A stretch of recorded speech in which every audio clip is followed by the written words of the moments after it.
keras dan kemudian sederhana dalam hal ini profil, yaitu penampilannya dari dulu sampai sekarang kan hampir nggak banyak berubah. Dulu waktu masih di Mebel, masih jadi ketua Aspindo kan jam tangan aja kadang-kadang nggak pakai gitu. Enggak Pak, jadi orangnya kan simpel gitu. Sebetulnya dari segi penampilan, mobil misalnya katakanlah dari dulu nggak pernah ganti yang penting fungsionalnya. Kini saatnya saya hadirkan Wali Kota Solo, Joko Widodo, yang akrab dipanggil Jokowi. Selamat malam Pak Jokowi. Selamat malam. Terima kasih sudah hadir di Mata Najwa Pak. Pak Jokowi, Anda banyak disebut sebagai contoh pemimpin masa kini. Risih tidak dengan sebutan itu? Saya kira yang baik dan yang jauh lebih baik dari saya banyak. Kadang-kadang saya juga beban ya. Saya merasa bekerja biasa-biasa saja. Yang jelas Pak Jokowi, Anda kan tidak punya pengalaman politik yang cukup. Kalau boleh dikatakan malah tidak ada sama sekali. Karena latar belakang Anda pengusaha, kemudian aktif di organisasi pun Asosiasi Pengusaha Mebel, kalau saya tidak salah. Jadi pengalaman politik yang sangat minim, tetapi Anda kemudian mau terjun menjadi wali kota. Ya, yang pertama dulu mungkin kecelakaan terpleset gitu aja. Masyarakat mungkin sudah bosan dengan yang terkenal, kemudian ingin memilih saya yang tidak terkena sama sekali, itu aja. Karena kejenuhan orang ketika itu Anda merasa kemudian akhirnya dipilih?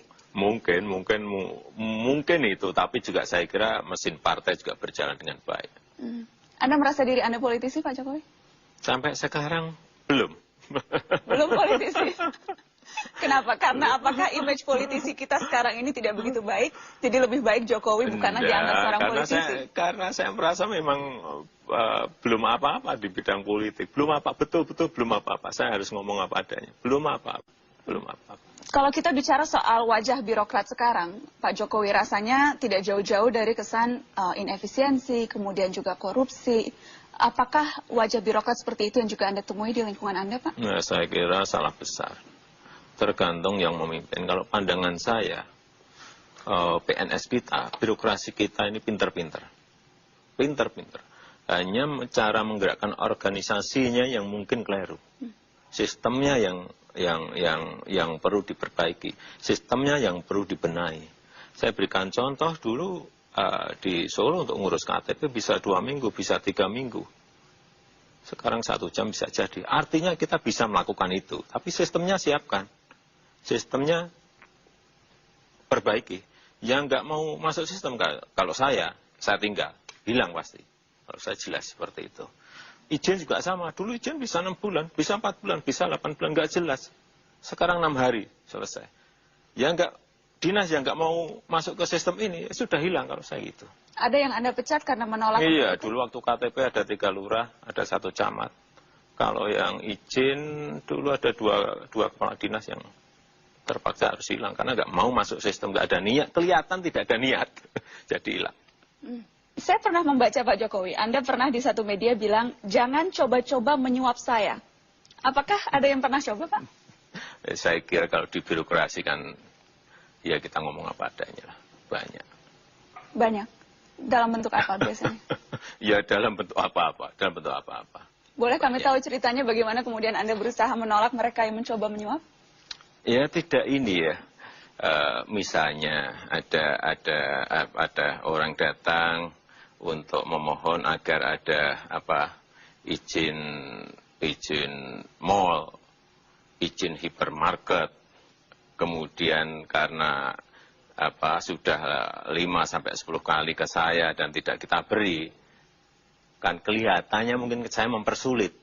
Nah, kemudian ingin sesuatu kan gitu kan. Padahal memang saya memang paling bukan anti ya, tapi tidak senang. Tidak senang dengan? Ya dengan hipermarket, dengan mall-mall yang terlalu banyak di sebuah kota itu aja. Mungkin oke lah 1-2. Sebelum masuk ke situ, apa kemudian yang Anda lakukan terhadap orang yang berusaha menyuap itu, Pak?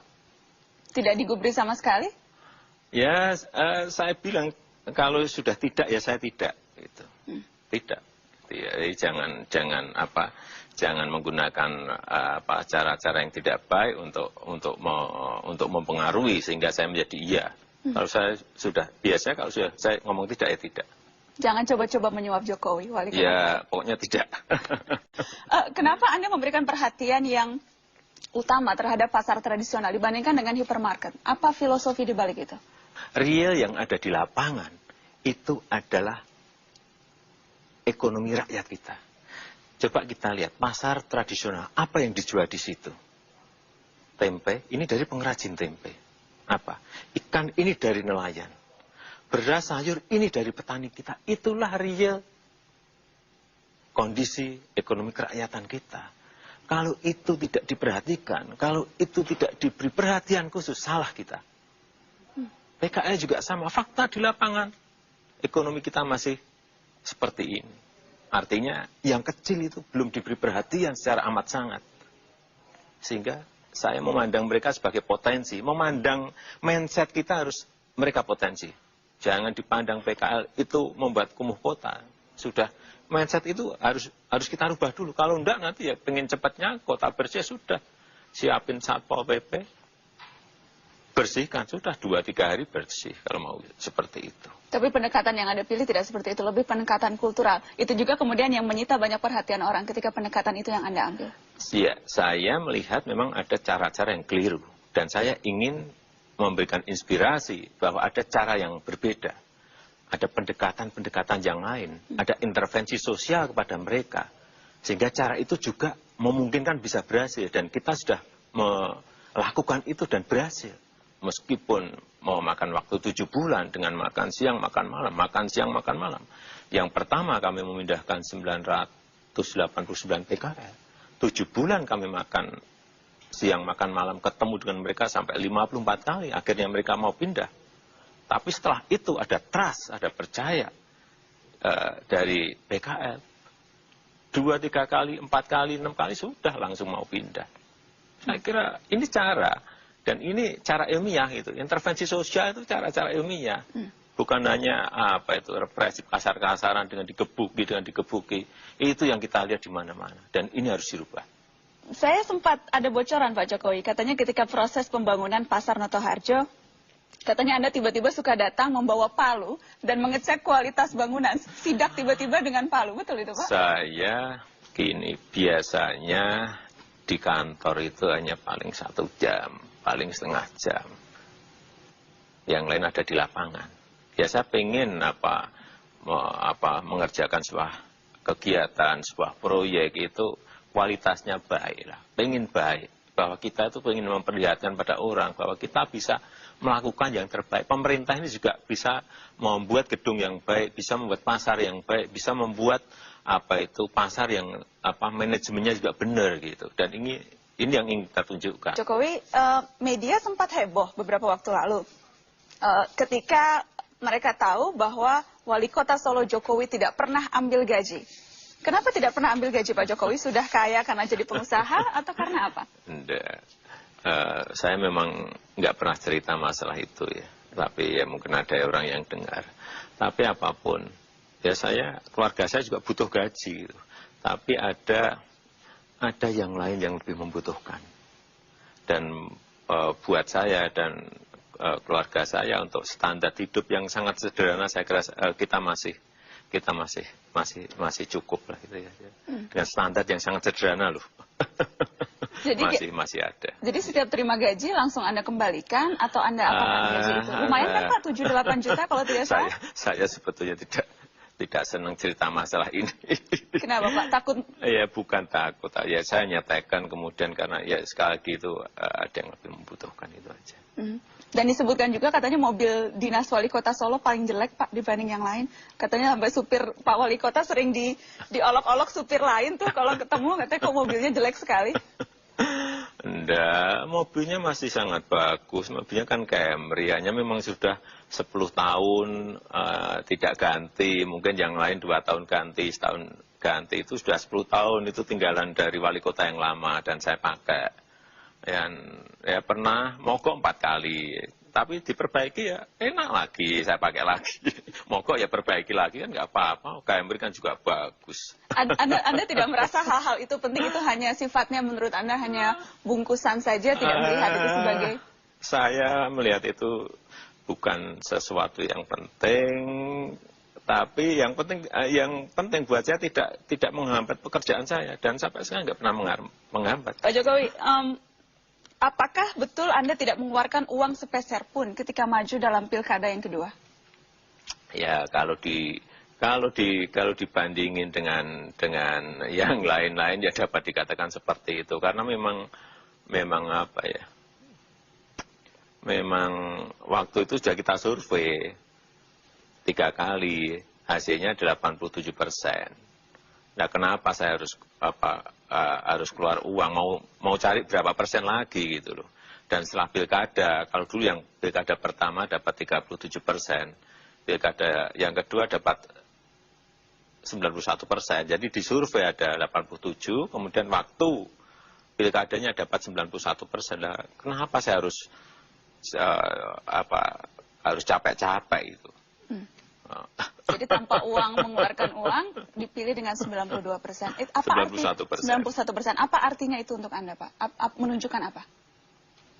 Ya mungkin apa ya, kepercayaan dan harapan masyarakat yang terlalu sangat tinggi. Kalau saya kemarin sebetulnya hitungan saya sudahlah, misalnya dapat 65%, ya sudah, ya juga menang saja kok.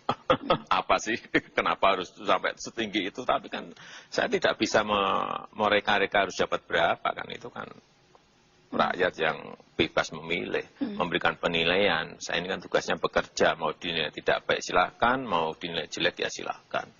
Tugas saya bekerja, itu aja. Pak Jokowi, kalau ada yang menuding Anda akhir-akhir ini pro pengusaha karena begitu banyak apartemen dan hotel mewah berdiri di Solo, apa tanggapan Anda atas tudingan itu? Saya kira kita memberikan ruang ya, jangan sampai kita dianggap anti investasi. Kita pengen ramah investasi, tapi yang perlu diberi perhatian oleh pemerintah daerah, itu yang kecil-kecil, yang pasar tradisional, yang PKL, yang usaha-usaha rumah tangga, yang usaha-usaha mikro, ini yang diberi perhatian ruang oleh pemerintah. Kalau yang swasta yang gede-gede itu dibiarin aja, mereka sudah bisa bergerak sendiri. Nggak usah diberi perhatian. Kalau ingin mendirikan hotel di Solo, silahkan. Tapi juga ada batasannya. Artinya apa? Silahkan hotel dibangun, tapi kita juga mengendalikan. Kalau suatu saat kita nilai sudah over, ya stop dulu. Kita hanya seperti itu. Kalau tidak kita kendalikan, di Solo ini ada yang sudah mengajukan ke saya mungkin lebih dari 10 mall. Dan baru kita beri izin 1. Anda sangat selektif memberikan izin mall? Iya. Kemudian yang apa itu, supermarket kecil-kecil itu, yang mengajukan 80, 2 tahun yang lalu, tahun kemarin ada lagi mengajukan 40. Baru ini juga mengajukan lagi 10, tapi saya bilang stop, nggak ada itu. Yang dulu sudah terlanjur oke lah 12, tapi yang di kota yang lain bisa 80, 100, di Solo 12 itu cukup aja sudah. Ini saya kira fungsi pemerintah mengendalikan, bukan anti. Enggak, kita kalau nanti dicap anti investasi repot. Apalagi Anda latar belakangnya pengusaha juga ya Pak. Jangan sampai dicap anti pengusaha. Atau malah justru pro pengusaha tapi berbungkus yang lain. Ya pro pengusaha, tapi pengusaha yang kecil-kecil itu aja. Apa rencana Anda setelah tidak lagi menjadi wali kota Pak Jokowi? Karena bisik-bisiknya banyak yang ingin melamar Anda untuk menduduki jabatan politis yang lain seperti gubernur katakanlah. Kalau saya ya setelah nggak jadi wali kota ya kembali jadi tukang kayu, ke pabrik jadi tukang kayu gitu aja. Anda tidak punya ambisi politik yang lain?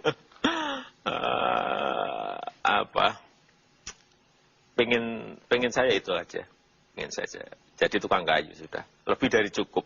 Baik, kalau kemudian diminta untuk memberikan satu resep atau satu kunci yang bisa dibagi kepada orang-orang yang memang ingin memimpin dengan hati, apa itu Pak Jokowi? Jangan punya kepentingan. Itu aja. Jangan punya kepentingan. Kepentingan ya hanya untuk rakyatnya, untuk masyarakatnya, itu.